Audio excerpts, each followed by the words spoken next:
Hello बच्चों, let's see the question. Identify the correct statement for the rotational motion of a rigid body. A, individual particles of the body do not undergo accelerated motion. B, the center of mass of the body remains unchanged. C, the center of mass of the body moves uniformly in a circular path. D, individual particles and center of mass of the body undergo an accelerated motion. Now to answer this question, first we will discuss here the key concept, and here the key concept will be given as center of mass.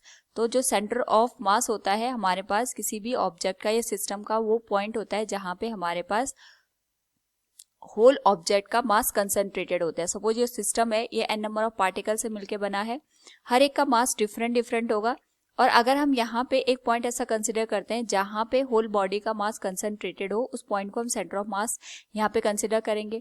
यहाँ पे अगर हमारे पास जो centre of मास है वो v velocity से move कर रहा है, इसका मतलब जो पूरा सिस्टम है ये भी हमारे पास v वेलोसिटी से मूव कर रहा है, यानी इसका मोशन वैसा ही होता है जैसा होल बॉडी हम यहाँ पे कंसिडर कर सकते हैं.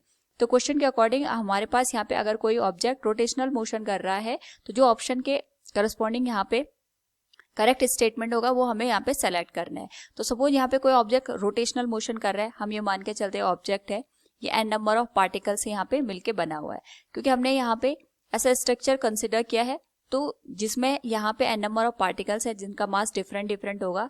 तो इसके करस्पॉन्डिंग यहाँ पे हम इसका सेंटर ऑफ मास कंसिडर कर लेते हैं. This one will be the centre of mass of this object. तो क्वेश्चन में हमसे ए स्टेटमेंट पूछा गया, individual particles of the body do not undergo accelerated motion. तो यहाँ पे हमारे पास जो इंडिविजुअल पार्टिकल्स होते हैं वो एक्सेलरेटेड मोशन में यहाँ पे जाते हैं, तो ये स्टेटमेंट यहाँ पे इनकरेक्ट हो जाएगा. इसको हम इस तरीके से समझ सकते हैं, ये ऑब्जेक्ट रोटेशनल मोशन कर रहा है, हम यहाँ पे ये मान के चलेंगे जो हमारे पास सेंटर ऑफ मास है उस एक्सिस के करस्पॉन्डिंग यहाँ पे जो बॉडी है वो रोटेट कर रही है, यानी यहाँ पे हमारे पास जो हर एक पार्टिकल होगा अगर हम उसके रोटेशन को देखेंगे तो वो इस तरीके से यहाँ पे इस एक्सिस के करस्पॉन्डिंग सर्कुलर मोशन करेगा. यानी जो ये एक्सिस है यहाँ पे इसके सेंटर लाई करेंगे और इसके करस्पॉन्डिंग यहाँ पे हर एक ऑब्जेक्ट सर्कुलर मोशन करेगा. अगर हम इसको इस तरीके से इमेजिन करें कि ऑब्जेक्ट इस तरीके से रोटेट कर रहा है तो हर एक पार्टिकल का जो मोशन होगा वो इस तरीके से यहाँ पे सर्कुलर मोशन हमें देखने को मिलेगा. और अगर सर्कुलर मोशन यहाँ पे ऑब्जेक्ट करता है, भले ही उसकी स्पीड कांस्टेंट हो, उसकी डायरेक्शन हर एक पॉइंट पे वेरी करेगी. और डायरेक्शन यहाँ पे वेरी करेगी तो इसका मतलब यहाँ पे कोई ना कोई फोर्स एक्ट कर रहा है, यानी ऑब्जेक्ट जो है यहाँ पे वो एक्सेलरेशन की कंडीशन में. तो यहाँ पे हम ये नहीं कह सकते कि जो इंडिविजुअल पार्टिकल्स हैं those do not undergo accelerated motion, उनमें यहाँ पे एक्सेलरेशन होता है, भले उनकी डायरेक्शन चेंज हो. डायरेक्शन चेंज होने का मतलब भी ये हो गया कि यहाँ पे वेलोसिटी चेंज हो रही है और यहाँ पे हमें एक्सेलरेशन की कंडीशन देखने को मिल रही है. सेकंड हमारे पास स्टेटमेंट है, the centre of mass of the body remains unchange, it is correct one.